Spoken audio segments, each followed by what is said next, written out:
ക്രിക്കറ്റിലെ സൂപ്പർ താരങ്ങളായ വിരാട് കോഹ്ലിക്കും രോഹിത് ശർമ്മയ്ക്കും വമ്പൻ സാമ്പത്തിക തിരിച്ചടി. BCCIയുടെ വാർഷിക കരാർ പുതുക്കുന്നതുമായി ബന്ധപ്പെട്ട് അജിത് അഗാർക്കറുടെ നേതൃത്വത്തിലുള്ള സെലക്ഷൻ കമ്മിറ്റി മുന്നോട്ട് വെച്ച പുതിയ നിർദ്ദേശമാണ് ഇപ്പോൾ ചർച്ചയാകുന്നത്.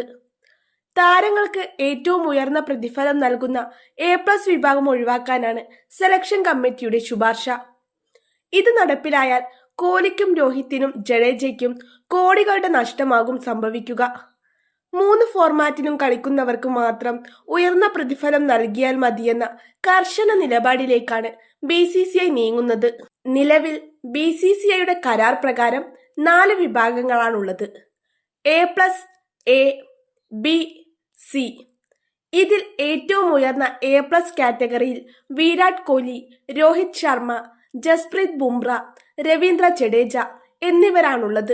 എന്നാൽ T20 ടെസ്റ്റ് ഫോർമാറ്റുകളിൽ നിന്ന് വിരമിച്ച കോഹ്ലിയും രോഹിത്തും നിലവിൽ ഏകദിനത്തിൽ മാത്രമാണ് സജീവമായിട്ടുള്ളത്. ജഡേജയാകട്ടെ T20യിൽ നിന്ന് വിരമിച്ചു. 3 ഫോർമാറ്റിലും സ്ഥിരമായി കളിക്കുന്നത് ജസ്പ്രീത് ബുംറ മാത്രമാണ്. ഈ സാഹചര്യത്തിലാണ് A+ വിഭാഗം തന്നെ എടുത്തുമാറ്റാൻ സെലക്ടർമാർ ആലോചിക്കുന്നത്. നിർദ്ദേശം അപ്പെക്സ് കൗൺസിൽ അംഗീകരിക്കുകയാണെങ്കിൽ ഇനി A, B, C എന്നീ 3 കാറ്റഗറികൾ മാത്രമേ ഉണ്ടാകൂ. 3 ഫോർമാറ്റിലും കളിക്കുന്ന താരങ്ങൾ ഇവിടെ വരും. ആർക്കൊക്കെ നേട്ടം? ജസ്പ്രീത് ബുംറയായിരിക്കും ഈ വിഭാഗത്തിലെ പ്രധാന താരം.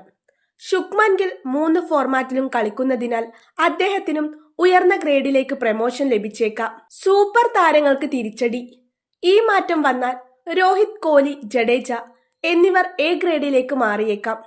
അങ്ങനെ സംഭവിച്ചാൽ വാർഷിക പ്രതിഫലത്തിൽ 2 കോടിയുടെ കുറവുണ്ടാകും. ഒരു ഫോർമാറ്റിൽ മാത്രം കളിക്കുന്നവരെ ഉയർന്ന ഗ്രേഡിൽ നിലനിർത്തുന്നത് ഉചിതമല്ലെന്ന വിലയിരുത്തലിലാണ് BCCI. നിലവിലെ കാറ്റഗറി പ്രകാരം മലയാളി താരം സഞ്ജു സാംസൺ C വിഭാഗത്തിലാണുള്ളത്. റിങ്കു സിംഗ്, തിലക് വർമ്മ, ഋതുരാജ് ഗെയ്ക്വാദ്, ശിവൻ ദുബൈ തുടങ്ങിയ യുവതാരങ്ങളും ഈ പട്ടികയിലുണ്ട്.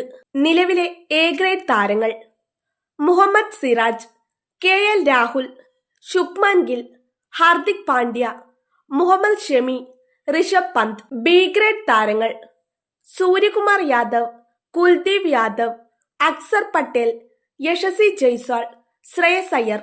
അഗാർക്കറുടെ ഈ പൊളിച്ചെഴുത്ത് BCCI അംഗീകരിച്ചാൽ ഇന്ത്യൻ ക്രിക്കറ്റിലെ വേതനഘടനയിൽ അത് വലിയ മാറ്റങ്ങൾക്ക് വഴിവെക്കും.